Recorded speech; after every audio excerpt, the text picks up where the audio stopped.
It kind of blows my mind to consider the fact that we're up to nearly 600 episodes of this podcast, the 10% Happier podcast. That's a lot of conversations. I like to think of it as a great compendium of, and I know this is a bit of a grandiose term, but wisdom.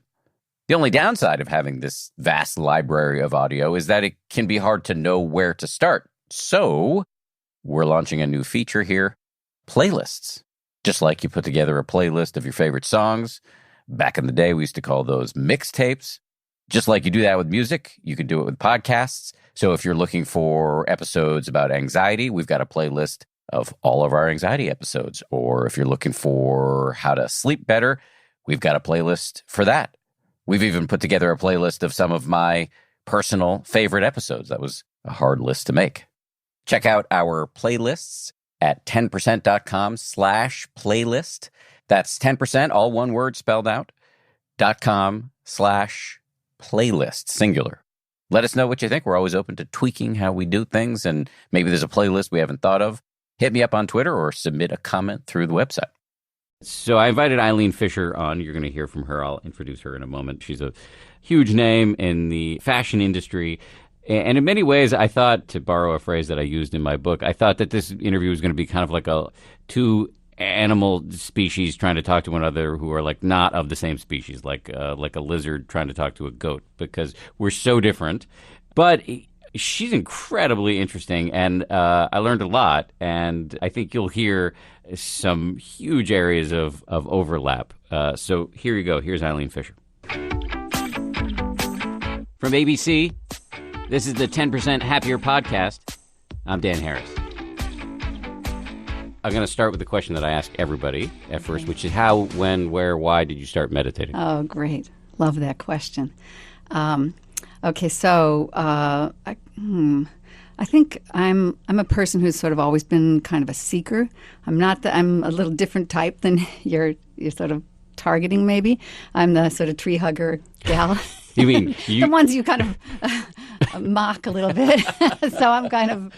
You mean I make fun of people like you? Is what you're right, saying? Probably. Yeah, but I still love people like you. Yeah. I make fun of. I try to do it with a loving. I know you do. You're hysterical. I adore it. Anyway, so I guess around.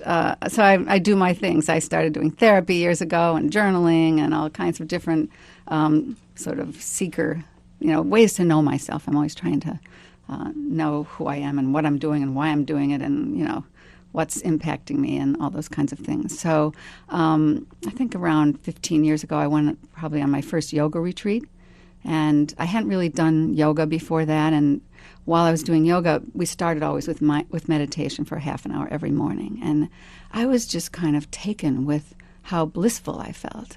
I didn't know it was possible to be free of the chatter in my mind, and so I was loved that. But then I went home and I committed to 5 minutes every day. Can I stop you right Yes. there for a second? Because most people, their initial experience of meditation is not bliss. It's Right. like torture. Right. Because you're right. just really seeing how crazy you are. So what is your mind like that was awesome for you? All right. Well, keep in mind I was on vacation in Mexico, so that contributed to it. And we were meditating overlooking the water, and so it's particularly gorgeous. And then I did yoga right after that. So it was this kind of, and then we went swimming and, beautiful meals and all those things. So it was kind of a whole package. And it was later, and when I got home and I tried to do the 5 minutes, that I got in trouble and that I was not able to follow through, and I went back another, for 5 years, and I tried really hard to anchor at least a minimal 5-minute practice and for 5 years, and wasn't very successful. And I think for exactly the reasons that you're talking about is that I would face myself and my own mind that was pretty chaotic. It's a collision with reality. Right, exactly. You really see how crazy we all are. Crazy. I still, even after years of meditating, I still wake up every morning crazy, feeling crazy, and I have to sit up and meditate, or my mind will get the better of me. So it's the first thing you do in the morning? First thing every morning.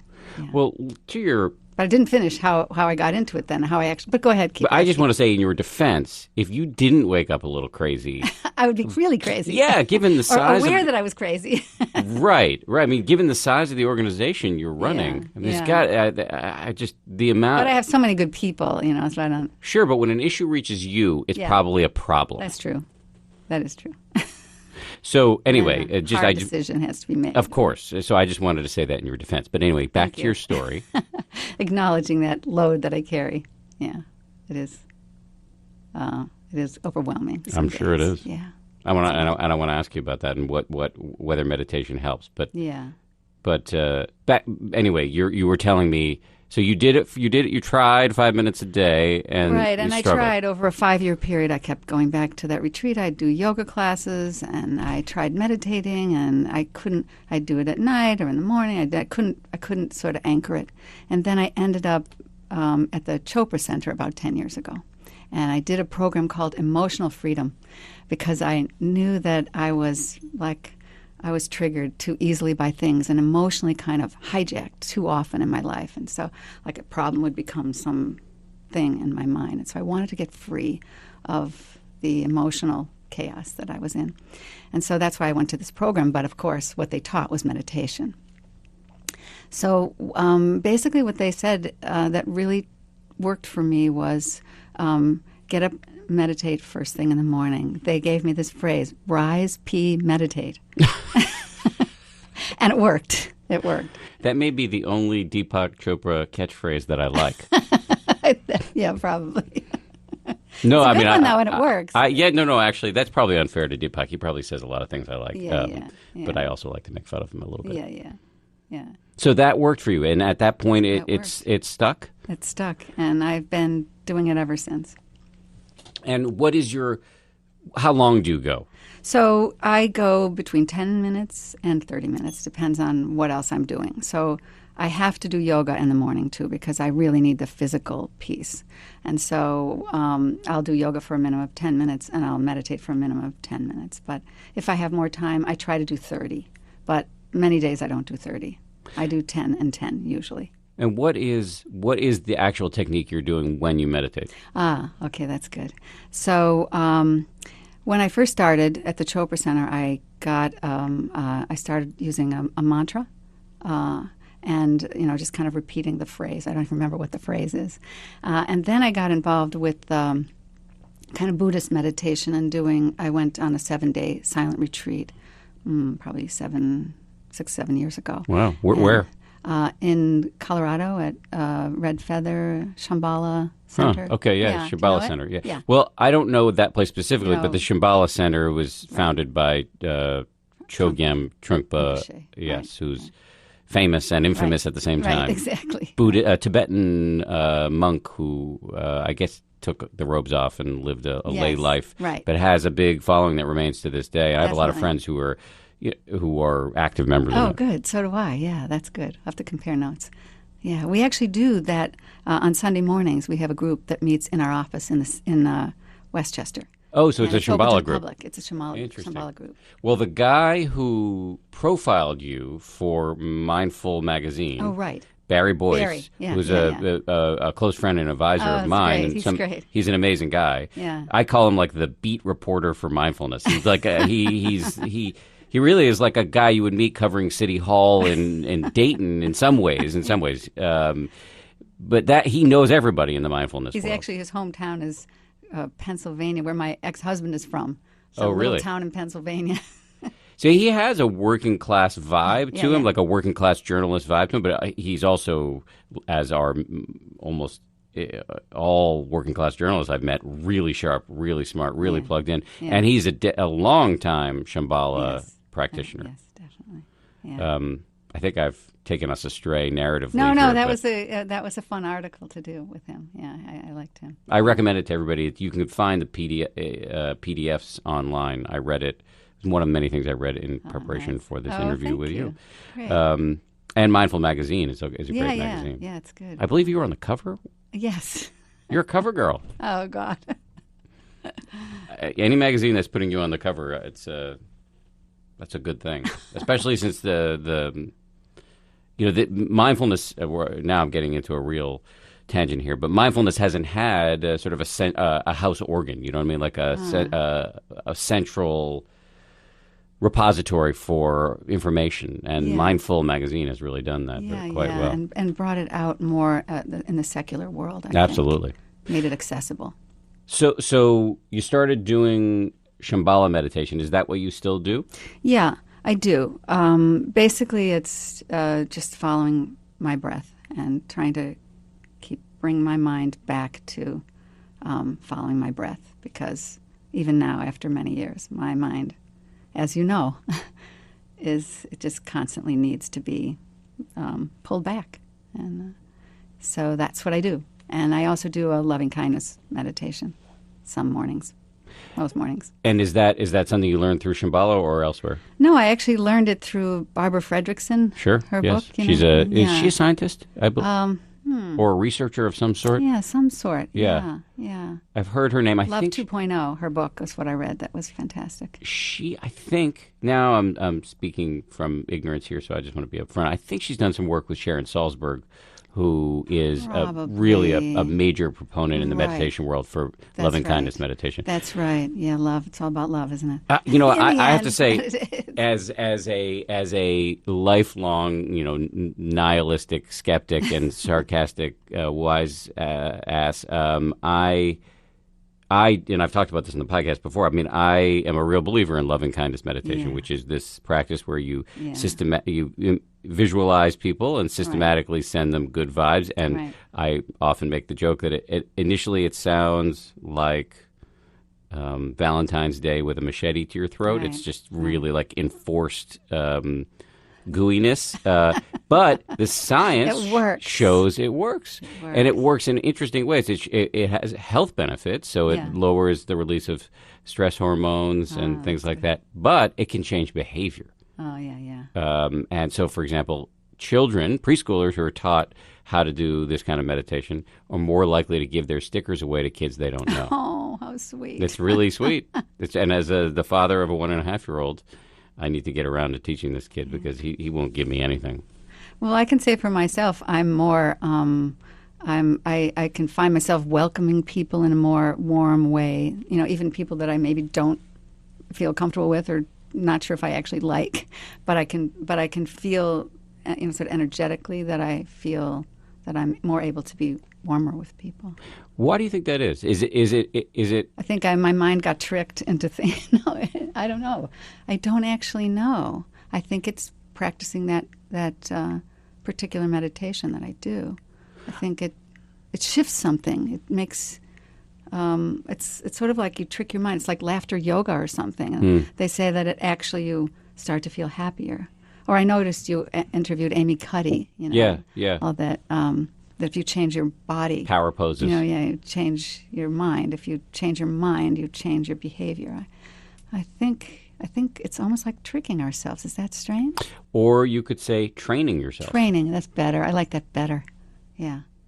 It may be a mix of the two, but I wonder. Sometimes as it pertains to mindfulness, loving kindness meditation and behavior change, is it?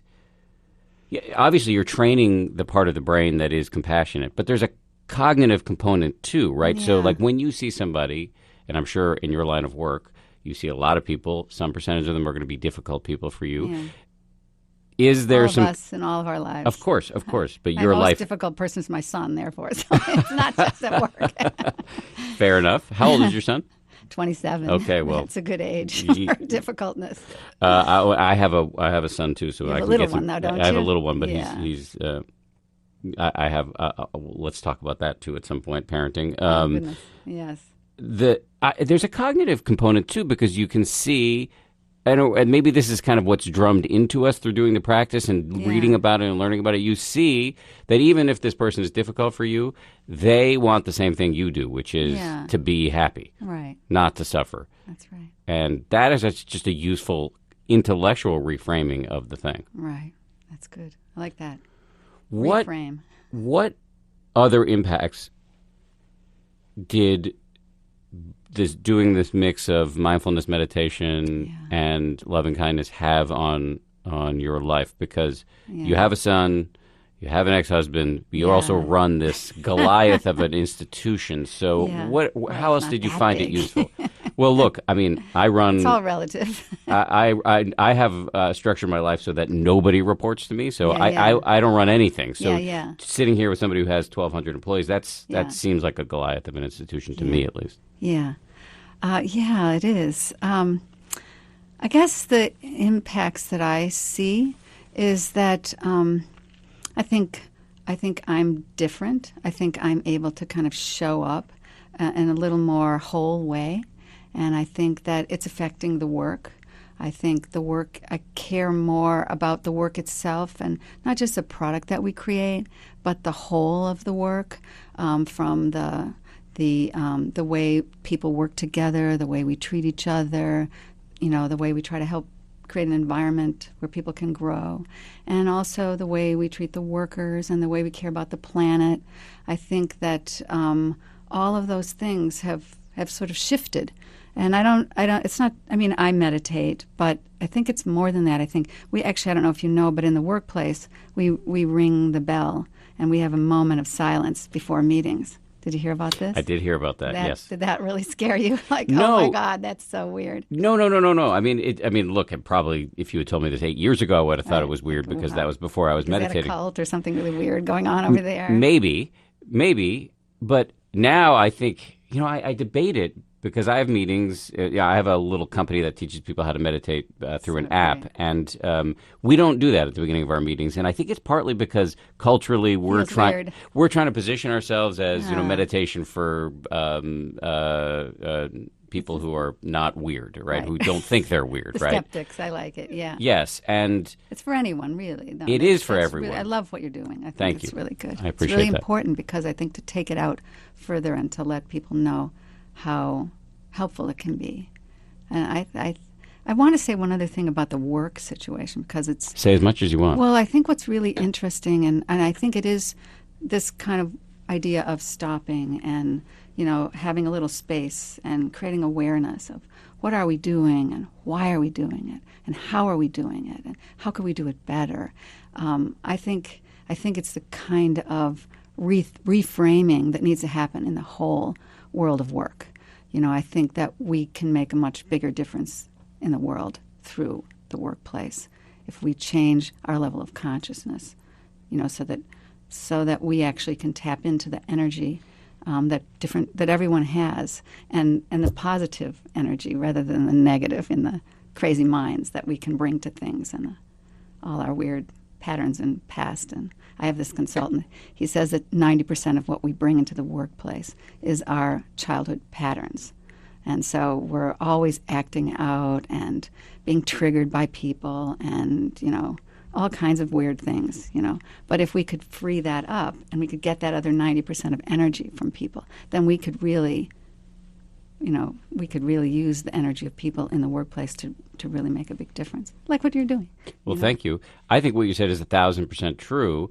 I guess the question goes back to what we were discussing before. How do you introduce it in a way that it doesn't seem weird, right? Right. Well, actually, probably when we did it might have seemed a little bit weird, but we have a culture that, we've drawn in a kind of, I think maybe the kind of clothes we make, the kind of, the way we work, we've drawn in a certain kind of employee that tends to care about well-being and these kinds of things. So it's not so weird in our environment. But we had these consultants who've been working for us for many years, and they now take the practice out into other organizations, and they don't call it meditation or even mindfulness. They just say it's a moment to pause before starting a meeting. Just take a moment to pause. And, we need to gather. We need to let go of where we came from and the last meeting we're in and worrying about whatever else we're worried about and just be present to this meeting and to this moment. Yeah, you could call it a sanity break. Right. And a lot of people do. People do different things. I have a skeptic in my office. He says, I count to 60 every time we do that. And that's okay, Absolutely. And I think it still gives you a little break. And other people say, oh, God, we forgot to ring the bell. We need a moment. Or sometimes in the middle of a meeting, wow, that was a really important idea, or that was an important thought. And someone will say, let's just take a moment, and they'll ring the bell. but how to do it and so it's not weird. And so that moment of pause or that sanity break, let's take a sanity break. Or sometimes a stretch break, like would people do that? Would that be weird? We do that too. You're all in. You've done it all. I mean, you've got massage therapists walking around the office. I think it's easier for you. You set the tone for culture in the company. It's the company's named after you. People are drawn to you. If people think it's weird, they don't come and probably work for not. us. Probably not. But for other employers, I think it's trickier. And then you get into the whole issue of secularity and are you enforcing something on people? Right. And we're trying to actually.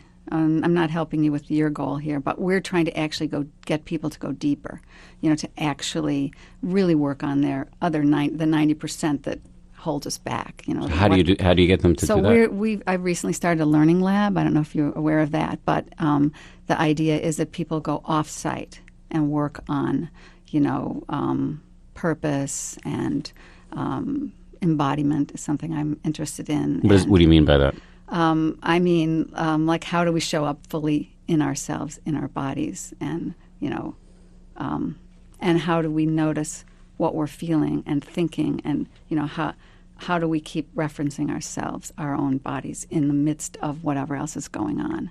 So how do I know, like, oh, I'm a little intimidated in this conversation, or I'm a little uncomfortable. Please tell me you're not intimidated. I'm not intimidated, okay. But often, I'll find myself in a situation where I'm become aware that I've just shut down, or I'm not listening, really hearing what's happening, or I'm not bringing my full self I'm not responding. Like, one of the things, maybe this is that I have this problem. I shut down and I can't hear, or I can't speak sometimes and I can't bring my voice to the situation because something has scared me or something. So I'm learning to notice.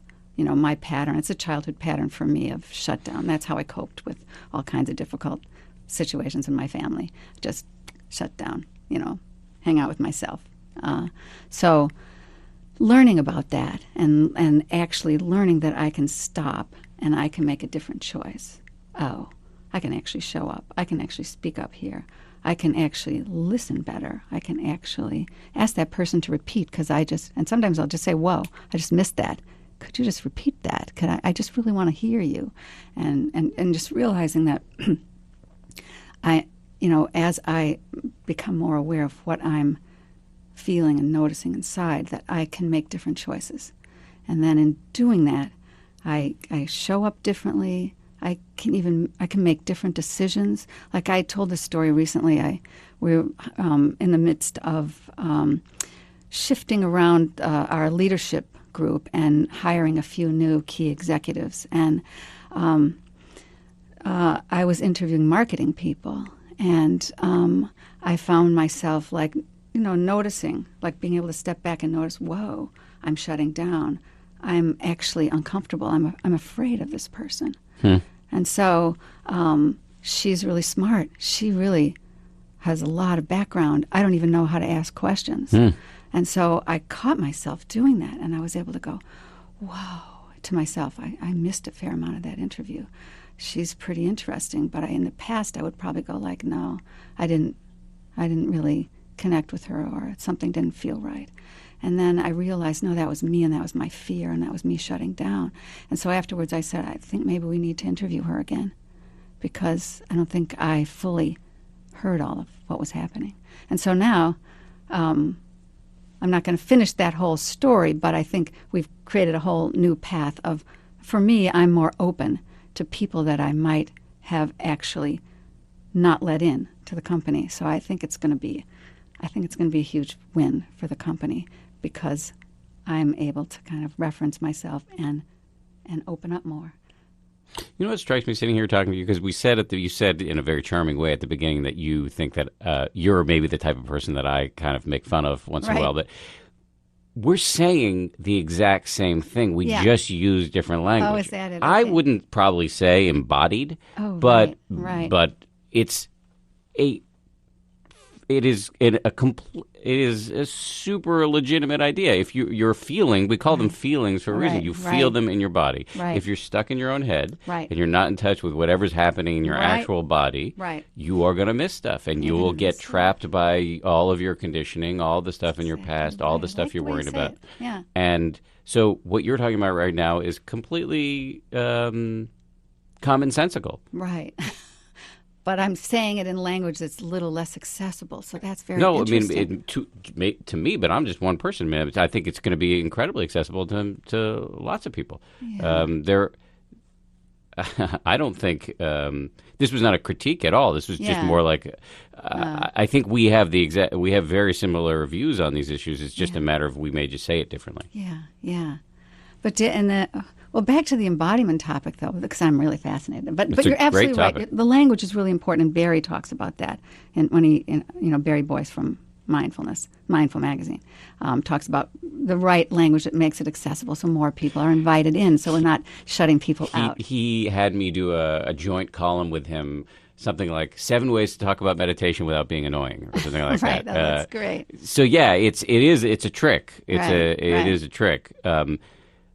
But, and you may have. Go ahead. If I was ask going you to say more about it, but it's okay. No, please do, because then I have a follow-up question after that. Okay, now I'm trying to remember what I was going to say. Well, I'll ask you the question, and if you get to it, then that's fine. You said you were trying to get you said you were trying to get in the direction of getting your employees to go deeper, and one of the things that in the lab that you talk about is embodiment. That's how we got to embodiment in the learning Purpose, lab. Embodiment, exactly, leadership. And so how do you as an employer draw the line between being the employer and being like psychotherapist and nanny and all that? But you're providing people with things that most employers don't and might see as like beyond the purview of an employer. Right. Well, I guess the way I see it is that if people get freed up and we can sort of get this other part of energy, that's actually held in that gets in their way, the obstacles, all of that. If we can free that up, then it's good for business. See, now you're talking like me. Yes, it's all connected. And it's not the full intention. And for me, it's deeper because I really care that if we fully engage people in deeper ways, they're going to do deeper, more interesting work. They're going to bring much more to what they do. And I think that's what our company wants, and I think that's what the world needs. So there's no mutual exclusivity here. Right. Motivation is an interesting thing because we can be. There are lots of levels. I like the way you frame it. See, I wasn't thinking about that word, but that's exactly right. I feel like, if I think about decisions. Let's do a project together. That would be fun. Let's do a project together. Re-language it and, Absolutely. That'd be cool. Yeah. I think about things that I'm working on or decisions I'm making, and I always think there's like a spectrum of motivation. So sometimes it ranges from crass to really high-minded. Right. Or like my book. Feed the monster. We got to feed the monster. Well, there's that true. Feed the beast. Of course, feed the beast is part of every business. Certainly in. Well, we could argue that, but let's talk about. No, that's a different conversation. We'll have. Let's talk about that too. There's so many things I want to ask you. But feeding the beast in my line of work in journalism really means that we have these shows. 2 hours a morning for Good Morning America and a half hour for World News Tonight and half hour for Nightline, and we need to feed that beast. We need to feed the beast. We need that content for those shows, and so you can be really focused on getting the content for every night's show, but then sometimes that can create a tunnel vision. Right. That's good. But in terms of same with clothes. Of course, fall line, spring line. We got to do it, and the customers want to know what's next, and so we got to do it. But at the same time, how do you have a larger vision? Lost in, so how do you keep the quality and the content the way you want it and not compromise, and at the same time, get the work done and meet the deadlines and do what you need to do to keep it moving. Yeah, feed that beast while also having the large enough vision and view to say, oh, we need to set up a learning lab, or we need to do these other things for our employees. Right. On the issue of motivation, I just what I was going to say is, like, even if you take writing I wrote a book. So I know. So what was my motivation? I wanted, on one level, it was pretty high-minded. I wanted to make meditation accessible to millions of people who would otherwise not Right. like it. On the other hand, it built my personal brand in some ways, nice. right? So Yeah. there's some of that is not that's part of my motivation for doing that isn't stuff that I'm super proud of, right? But some of it is. And that is, when you talked before about why you're doing this kind of deep work with your employees, Right. It can range from, Right. hey, I want... this is good for business. It's good for business, to these are people I care about. They're around me every day. Right. I want them to be happy. Exactly. It's all, yeah. Yeah, it can be win-win-win. Can kind of get it all. Welcome to the Bishop Gray Academy, the country's most exclusive boarding school, a place where the best and brightest aren't fighting to be prom queen or captain of the football team. They're on track to become the next Supreme Court justice. Academy is a new scripted podcast that follows Ava Richards, a brilliant scholarship student who must quickly adapt in a school where rules mean nothing and money means everything. Ava sets her sights on being the first scholarship student to make the list, Bishop Gray's all-coveted academic top 10, curated by the headmaster himself. But with no clear path to the top, she joins the Night of the Wolf, Bishop Gray's underground society with more secrets than the Illuminati. If she bends to their demands in exchange for her own success, one of the 10 coveted spots will be hers, but at what cost? Enjoy Academy on the Wondery app or wherever you get your podcasts. Binge all 10 episodes of Academy early and ad-free on Wondery Plus. Join Wondery Plus over on the Wondery app or on Apple Podcasts. Academy is a new scripted podcast that follows Ava Richards, a brilliant scholarship student attending Bishop Gray Academy, the country's most exclusive boarding school. Academy takes you into the world of a cutthroat private school where power, money, and sex collide in a game of life and death. Binge all 10 episodes of Academy early and ad-free on Wondery Plus. The other thing you do in your business... But I want to also ask you about the 10% happier concept. But go ahead. No, go ahead. You can okay, and then you can ask me more about my business. So I was thinking about 10% happier, and I wanted to ask you, are you 10% happier? My view now is, first of all, it was a joke. I know. It was a joke. But my view now is that the 10% compounds annually. Yeah, so like any you're good getting happier investment. and happier. Of course. I'm terrible at math, but I kind of think about it geographically, that there's an x-axis, that runs horizontally, I think. I can't remember. But anyway, so we have this happiness set point, right, that psychologists say that, if you think about a graph and whatever's running horizontally, I think it's the x-axis, that good things happen and we tend to go above the set point and we're psyched. Cool. But then we revert back to it eventually. And then bad things happen, we go below, and then we come, but we get over it, we come back to the happiness set point. I sort of feel like what meditation has done for me is that it's made the high higher. Right. But not in a manic way. It's just that I'm not so busy thinking about what's next that I actually enjoy it. Yes. It in. Like having a kid. There's a lot of stuff that's really enjoyable about having a kid. Yeah. And then on the lower stuff that I feel like it helps with me make the trough shallower because I'm more resilient, less prone to useless rumination about my problems. And then what it also does is it moves the happiness set point up. That's cool. I like that. So one of the things I've observed is also that I notice that though I'm happier, I'm also sadder when I'm sad. Because you're actually feeling the thing. Because I'm actually feeling it. Yeah. So that's an observation that's interesting to me. It can also all good. It's also true. I feel like there's an adolescent stage of practice, which I'm definitely in, where you see how crazy you are, right? And like you're seeing it more. You're seeing it more than you used to because before you were hiding it, and that's an awkward stage. You're letting yourself see it, and that's absolutely. So it's not for the faint of heart. This meditation at a certain point, it takes courage. Yeah, I think it does. I think that's why it was those first 5 years hard to do those 5 minutes, because it takes a certain courage just to be with yourself and the weirdness that we are, I mean, the chaotic mind and the strange things. I mean, I still, like I was telling you earlier, still wake up every morning with this kind of anxiety and strange, thoughts, like worrying about problems. And until I sit and meditate, I can't kind of get a handle on it. And it's not like the meditation makes it go away. No. that's why I was saying about 10% happier. It doesn't make it go away, but you can handle it better. You can be with things that you might not have been able to be with, I think. Like I often talk about my mother. She was lived with depression, and it was really hard to be around her. 7 kids. I don't blame her. I'd have been depressed too. But she always believed that the only way to cure her depression was to get to the doctor and get the medication right. And then if the medication wasn't right, then she was going into another depression. And she was always worried that big black cloud was going to descend on her again. So she never felt she had any choice in the matter. And so for me, that's what's most interesting about meditation, is that it gives us that opportunity to choose, to say that I don't have to live in this state of depression. I have a tool that's powerful.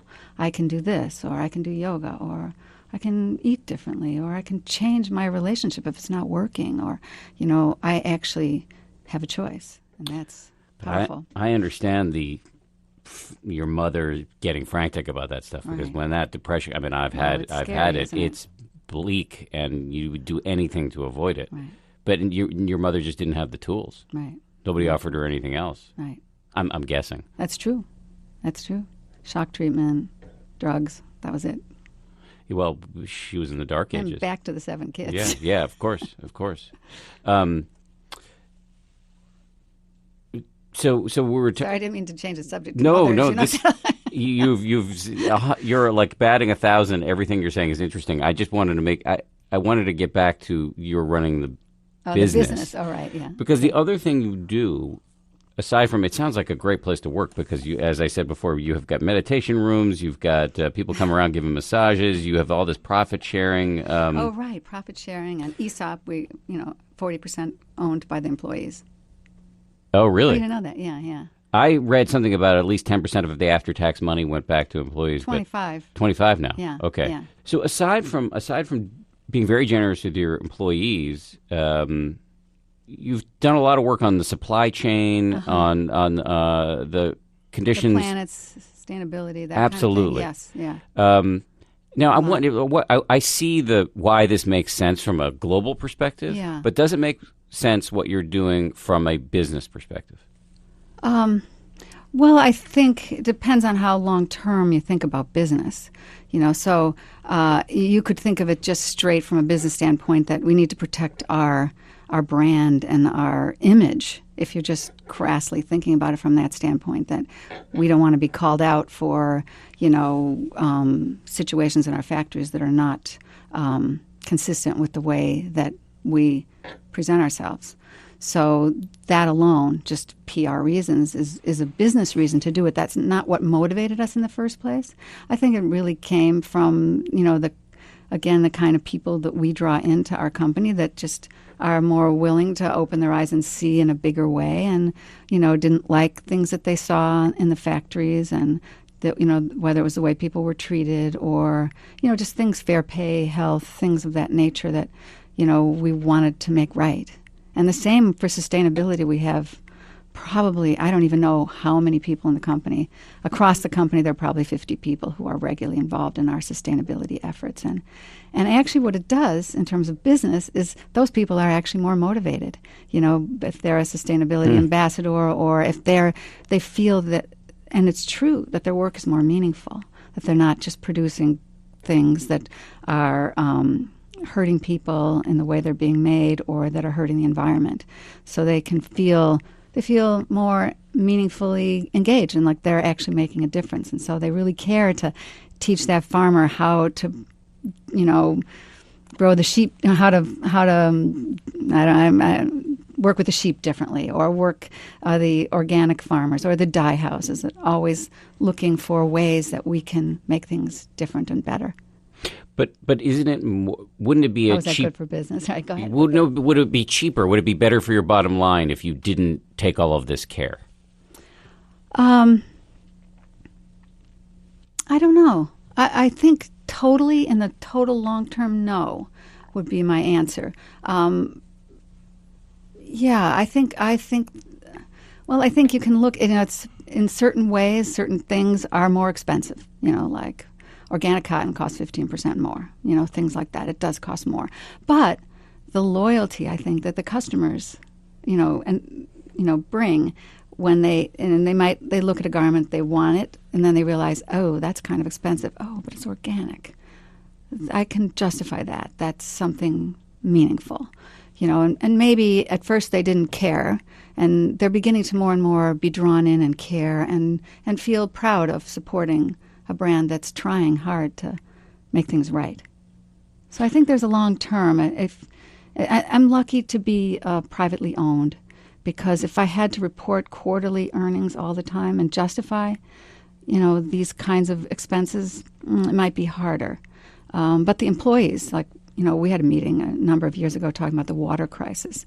And we had a couple different employees that stood up and said, take my profit sharing. What can we do? Can we donate it to support the water crisis?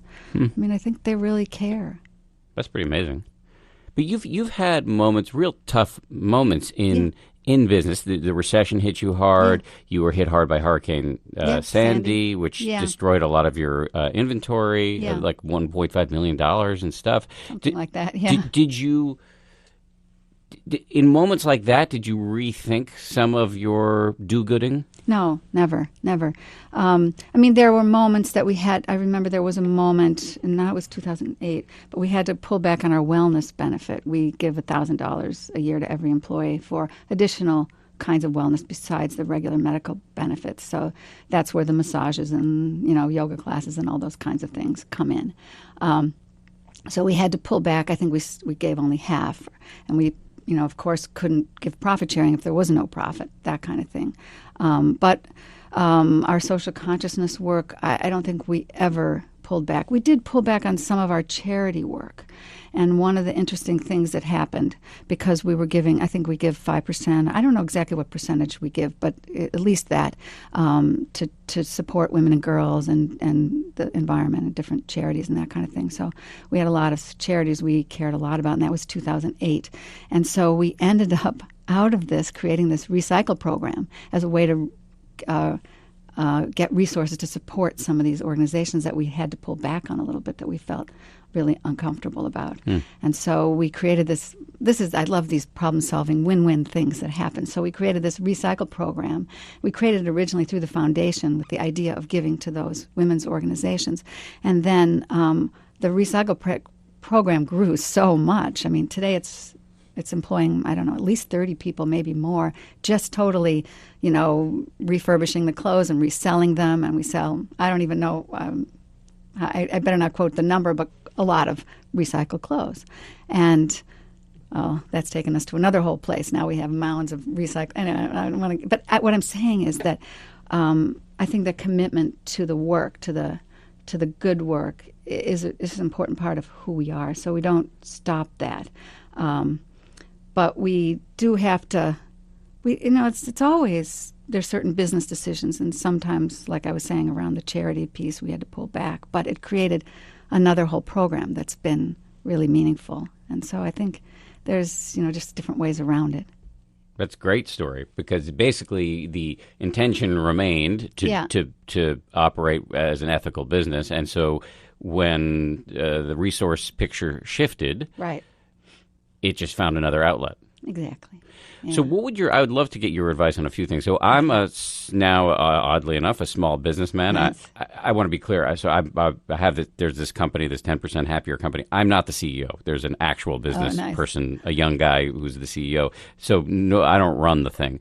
But, I would love to hear your advice we have this lean little startup. We're trying to survive. Nice. We're trying to make it. Nice. How much energy should we be putting toward making sure the employees are taken care of and making sure we're doing good in the world? All of the things that you're now doing as a mature company. Oh, goodness. I'm trying to remember how it was when I was small.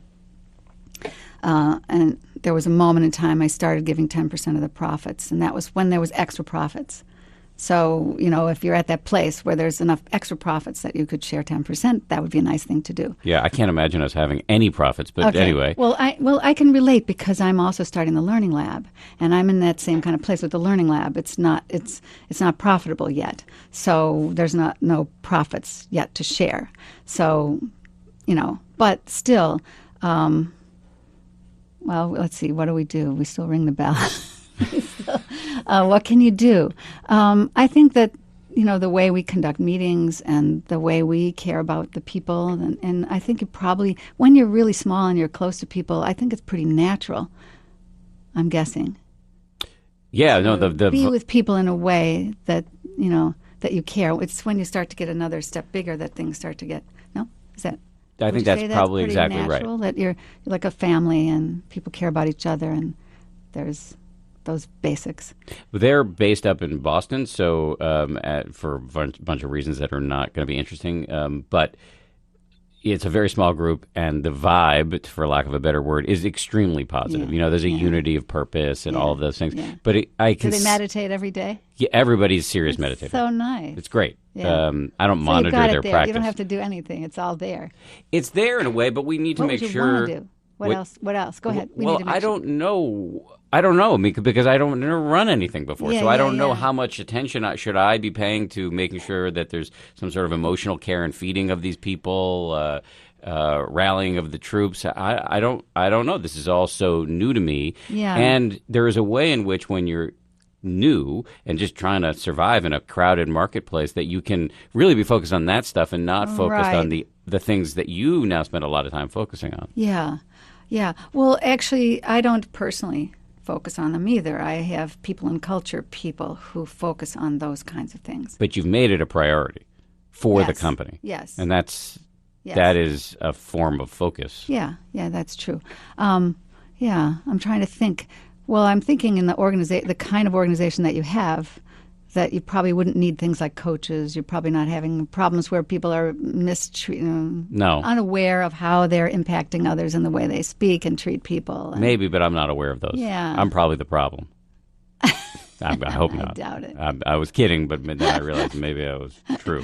Well, it's weird because we don't always know how we impact people. No, you don't know. It's like I was thinking, probably shouldn't tell the story, but my daughter was working for this guy. This is probably a terribly unrelated story, but it's just pointing out the unconsciousness that is in places where we don't know. I should probably tell more a story myself. But anyway, my daughter was working for this man, fairly young man, who was, kind of putting his arm around her and treating her in ways that felt like he was kind of acting like he was her girlfriend. She was his girlfriend, and she was getting really uncomfortable.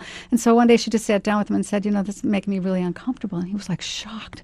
It was like, oh, wow, I'm sorry. I didn't even know. I didn't even think about it. And she said after that he was completely different, and they continued to work together, and it was okay.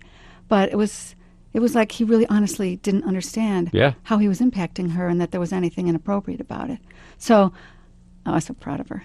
But but I'm just saying, I think that was a kind of an extreme example maybe, but I think I do a lot of things. I had somebody tell me that I'm too critical one time, or people give me feedback that, like, Eileen, I'm asking them now, I lost you in that meeting somewhere. Where did you go? You kind of spaced out or something. So I'm asking people to give me feedback, like, tell me. That's one thing you could do. Yeah. Give me feedback. So I could say to the folks in the company, like, hey, just make sure you tell me what I could do better on a regular. Ask them regularly, what can I do better? Yeah. That's good. Ask them one-on-one, too. That makes them feel safer, maybe. We can ask them in the group, too. No, I think Tell them that you want to ask them and that they could think about it. And then follow up. Yeah. I like that. Yeah. Okay, here's my other area of advice. You have how many kids? 2. And they're in their 20s? Yeah. So obviously we're at different stages of the life cycle. Mine's definitely. 1 and something. Precious place. Be there as much as you can. I'm trying. That's my advice. Absolutely. That was my failure. If I have any regrets, boy, it's back to their infancy, their little childhood years, and I wasn't as present. Because you were running this business. Yeah, and I was always pulled in by it, and I always thought those problems and that work was more important. So Anyway, that's my advice. Are they mad about crying. that now? I think they've gotten over it, but I think that it wasn't helpful, And then I ended up in a nasty divorce, and it was really complicated. I think it was, really hard. That was the hardest. I think about these issues all the time because the most precious resource is time. Right. And if you're busy, you were very busy. Right. And you are very busy, and I'm very busy. If you've got this kid and you're married and you want all that to be right, you want to be there for it. But you also don't want to screw up all the things that you're trying to do. Yes, it's a very tough balance. Yeah. Don't you think meditation helps? Absolutely. Here's why. I think because it's not so much about quantity of. This is going to sound like a super cliche thing to say, but it's not about the quantity of time. Yes, it is. I mean, you have to be there for enough time, but when you're there, you got to actually be there, not on the phone. Be there, exactly. And I used to read reports and watch them play on the floor, and rather than be there when I was there. I think that's the important thing. So I try to do a little bit of that. If I'm in the room with him, really get on the floor and hang around with him until he gets annoyed with me, and then I can read my phone or something like that. But I'm trying to toggle back and forth between taking care of business and making sure that I'm a father. Yeah, that's good. Or leave the phone aside. He's 20 months. Oh, so he's still really young. So you're not at the place where you can teach him a little yoga or meditation. You can hang with him that way. I mean, good luck. Not yet. No. Maybe 4. He knows his numbers and letters and stuff like that. And I'm basically trying to teach him not to kill the cats or throw his food at his mom. Real basic stuff. That's good. Yeah, that's good. Yeah. I think when he stops pooping his pants, I can teach him to meditate. That's probably where that's the goal. It's a great time, though. It is great. It's phenomenal. And just I think your advice to yourself of just be there when you're there is the most important. The frustrating thing about being a parent, for me as somebody who's built part of his career on fighting against cliches, is that every cliche about parenting is true. They're all true. Which ones are you thinking of? It's the best and the worst simultaneously. Yeah. You'll never love like this before. It goes so fast. Right. All of those things are incredibly true. And if you're reflexively pushing that stuff away, you're going to miss some important advice. Yeah. I was struck when I can't help it. I post pictures of him all the time on social media because I think he's really cute. And when he was born, I posted a few pictures, and thousands of people were saying the same thing. They were saying, enjoy every moment. Oh, right? Man. And I thought, okay, this is just a boilerplate thing you say. But actually, there's something there. There's signal in the noise. Oh. Well, I'm so happy for you that you have that opportunity to make that choice now. Like when my kids were young, I didn't have the wherewithal or the tools to actually know that I could make that choice, that moment-to-moment choice. Well, let me make a devil's advocate argument. What you said right there, you didn't have the wherewithal or the tools. You can't go back in time. No. But you have the wherewithal and tools now, and so you can use them to the best of your ability. So I'm doing the best I can. Yeah. But I'm really struggling. But that's a different story with my son in particular. Is the meditation helpful? To me? Oh, yes. Oh, my God. I couldn't do what I'm doing right now in the way I am trying to be with him without it. I don't believe I could. How do you think he would react if you said, before every discussion, we're going to ring a bell? Well, sometimes I light a candle, so I get close. How does he react to that? I don't know if he... how does he react? I don't know. He's used to it. So yeah, it's just mom. It's just mom being mom. Mm-hmm. Maybe for a 27-year-old, the thing to do is open a beer and give it to him. Yeah, maybe. I'll try that one next Trying time. to channel my 27-year-old self. Okay, there's another edition of the 10% Happier podcast. If you liked it, please make sure to subscribe, rate us, and if you want to suggest topics we should cover or guests we should bring in, hit me up on Twitter at Dan B. Harris. I also want to thank heartily the people who produce this podcast and really do pretty much all the work. Lauren Efron, Josh Cohan, Sarah Amos, Andrew Kalb, Steve Jones, and the head of ABC News Digital, Dan Silver. I'll talk to you next Wednesday.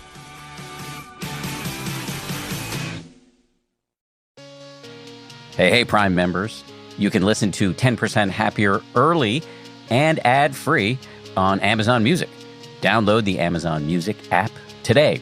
Or you can listen early and ad-free with Wondery Plus in Apple Podcasts. Before you go, do us a solid and tell us all about yourself by completing a short survey at Wondery.com/survey.